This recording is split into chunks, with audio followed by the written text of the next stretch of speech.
Ahmednagar news, आवाज सत्याचा।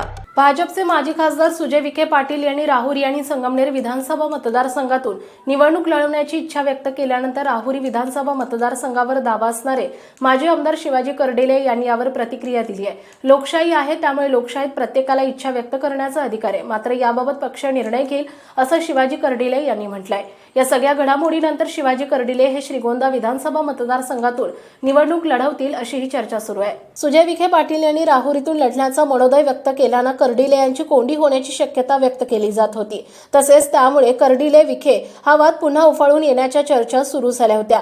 मात्र या सगळ्याबाबत शिवाजी कर्डिले यांना विचारणा केली असता त्यांनी म्हटले की पक्षाने आदेश दिल्यास कोणत्याही मतदारसंघातून निवडणूक लढवण्याची माझी तयारी आहे। मला पैलवानकीचा छंद आहे, त्यामुळे पैलवानाला 12ही महिने व्यायाम करावा लागतो, तरच तो फडात यशस्वी होतो। तसेच मी एक निवडणूक संपली की पुढच्या निवडणुकीची तयारी करतो, असेही कर्डिले म्हणाले। दरम्यान श्रीगोंदा विधानसभा मतदारसंघामध्ये सध्या भाजपचे बबनराव पाचपुते हे आमदार आहेत। याच मतदारसंघातून शिवाजी कर्डिले यांचं नाव समोर येत असल्यानं राजकीय चर्चांना उधाण आलंय।